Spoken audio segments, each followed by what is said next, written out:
Capítulo 6. Revelação. Não há mistérios para um autor que sabe investigar todos os recantos do coração. Enquanto o povo de Santa Luzia faz mil conjecturas a respeito da causa verdadeira da isenção que até agora tem mostrado a formosa Isabel, estou habilitado para dizer ao leitor impaciente que ela ama. E a quem ama? Pergunta vivamente o leitor. Ama uma parasita. Uma parasita? É verdade, uma parasita. Deve ser, então, uma flor muito linda, um milagre de frescura e de aroma. Não, senhor, é uma parasita muito feia, um cadáver de flor, seco, mirrado, uma flor que devia ter sido lindíssima há muito tempo no pé, mas que hoje, na cestinha em que ela a traz, nenhum sentimento inspira, a não ser de curiosidade. Sim, porque é realmente curioso que uma moça de 20 anos, em toda a força das paixões, pareça indiferente aos homens que a cercam e concentre todos os seus afetos nos restos descorados e secos de uma flor. Ah, mas aquela foi colhida em circunstâncias especiais. Dera-se o caso alguns anos antes. Um moço da localidade gostava então muito de Isabel, porque era uma criança engraçada e costumava chamá-la sua mulher, gracejo inocente que o tempo não sancionou. Isabel também gostava do rapaz, a ponto de fazer nascer no espírito do pai da moça a seguinte ideia: se daqui a alguns anos as coisas não mudarem por parte dela e se ele vier a gostar seriamente da pequena, creio que os posso casar. Isabel ignorava completamente esta ideia do pai, mas continuava a gostar do moço, o qual continuava a achá-la uma criança interessantíssima. Um dia viu Isabel uma linda parasita azul entre os galhos de uma árvore. "Que bonita flor!" disse ela. "Aposto que você a quer." "Queria sim", disse a menina, que, sem aprender, conhecia já esse oblíquo e disfarçado. O moço despiu o paletó com a sem cerimônia de quem trata com uma criança e trepou pela árvore acima. Isabel ficou embaixo, ofegante e ansiosa pelo resultado. Não tardou que o complacente moço deitasse a mão à flor e delicadamente a colhesse. "Apanhe", disse ele de cima. Isabel aproximou-se da árvore e recolheu a flor no regaço. Contente por ter satisfeito o desejo da menina, tratou o rapaz de descer, mas tão desastradamente o fez que no fim de 2 minutos jazia no chão aos pés de Isabel. A menina deu um grito de angústia e pediu socorro. O rapaz procurou tranquilizá-la, dizendo que nada era, e tentando levantar-se alegremente.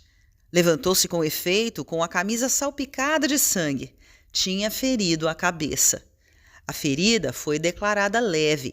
Dentro de poucos dias estava o valente moço completamente restabelecido. A impressão que Isabel recebeu naquela ocasião foi profunda. Gostava até então do rapaz.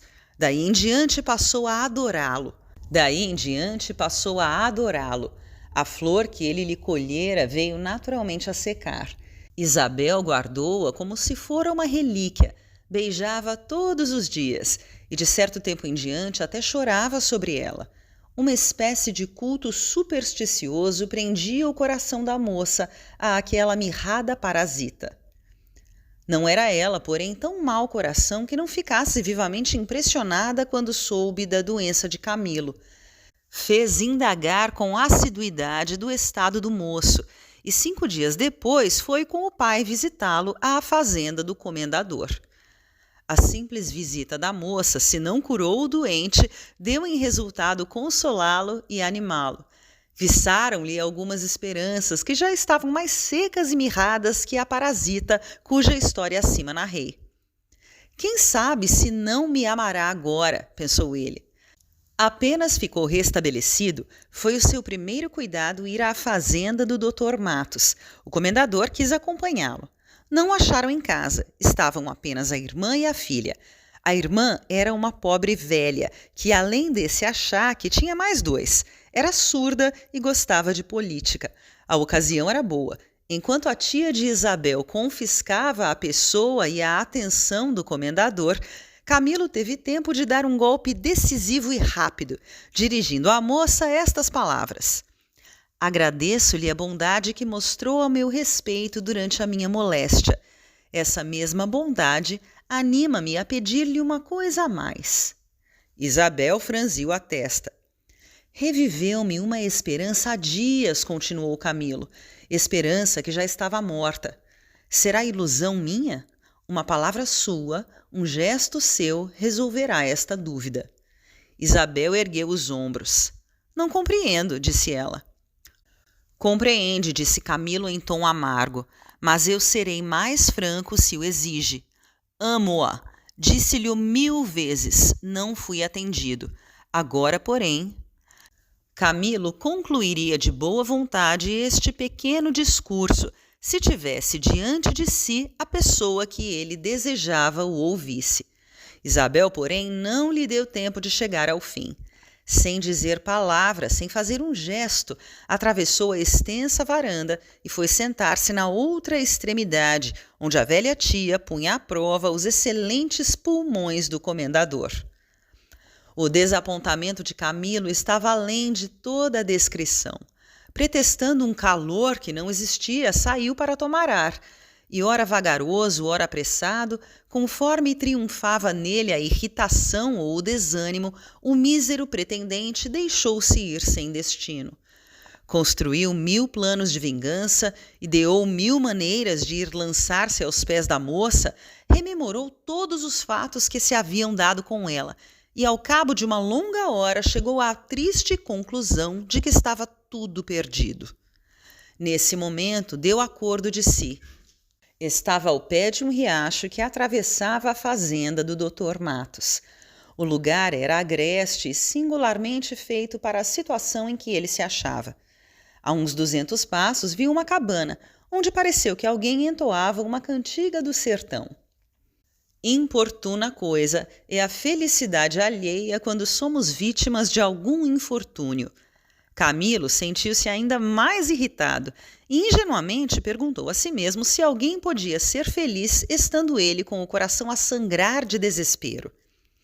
Daí a nada aparecia à porta da cabana um homem e saía na direção do riacho. Camilo estremeceu. Pareceu-lhe reconhecer o misterioso que lhe falara no dia do Espírito Santo. Era a mesma estatura e o mesmo ar. Aproximou-se rapidamente e parou a 5 passos de distância. O homem voltou o rosto. Era ele. Camilo correu ao desconhecido. Enfim, disse ele. O desconhecido sorriu-se complacentemente e apertou a mão que Camilo lhe oferecia. Quer descansar? Perguntou-lhe.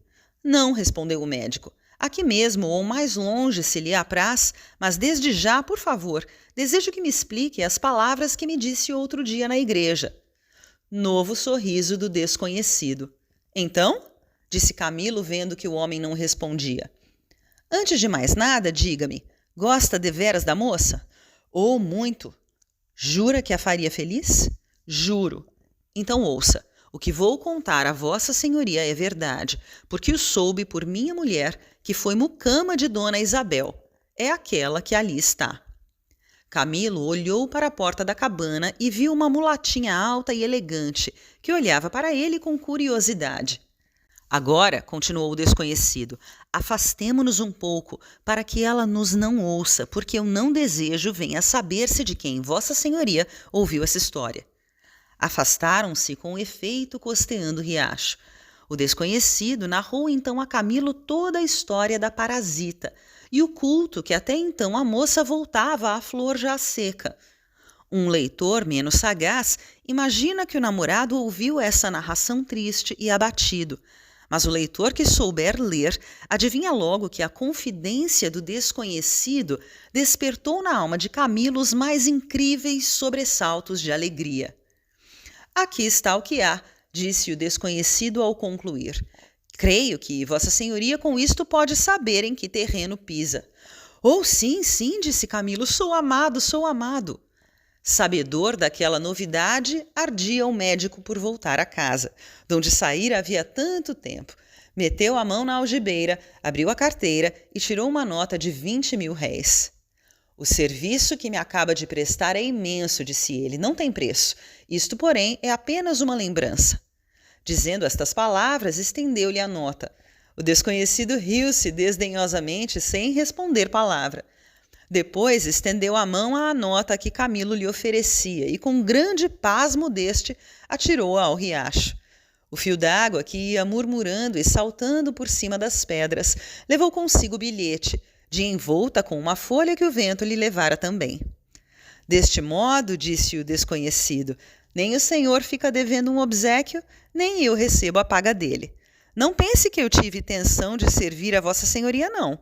Meu desejo é fazer feliz a filha do meu benfeitor. Sabia que ela gostava de um moço e que esse moço era capaz de a fazer feliz. Abri caminho para que ele chegue até onde ela está. Isso não se paga, agradece-se apenas. Acabando de dizer estas palavras, o desconhecido voltou as costas ao médico e dirigiu-se para a cabana. Camilo acompanhou com os olhos aquele homem rústico. Pouco tempo depois estava em casa de Isabel, onde já era esperado com alguma ansiedade. Isabel viu-o entrar, alegre e radiante. Sei tudo, disse-lhe Camilo pouco antes de sair. A moça olhou espantada para ele. Tudo? Repetiu ela. Sei que me ama. Sei que esse amor nasceu há longos anos, quando era criança, e que ainda hoje... Foi interrompido pelo comendador que se aproximava. Isabel estava pálida e confusa, estimou a interrupção porque não saberia que responder.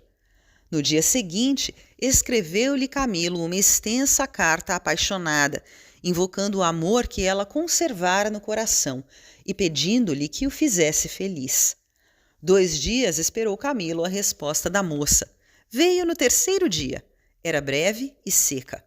Confessava que o amara durante aquele longo tempo e jurara não amar nunca a outro. Apenas isso, concluía Isabel. Quanto a ser sua esposa, nunca. Eu quisera entregar a minha vida a quem tivesse um amor igual ao meu. O seu amor é de ontem, o meu é de 9 anos. A diferença de idade é grande demais, não pode ser bom consórcio. Esqueça-me e adeus. Dizer que esta carta não fez mais do que aumentar o amor de Camilo é escrever no papel aquilo que o leitor já adivinhou. O coração de Camilo só esperava uma confissão escrita da moça para transpor o limite que o separava da loucura. A carta transtornou-o completamente.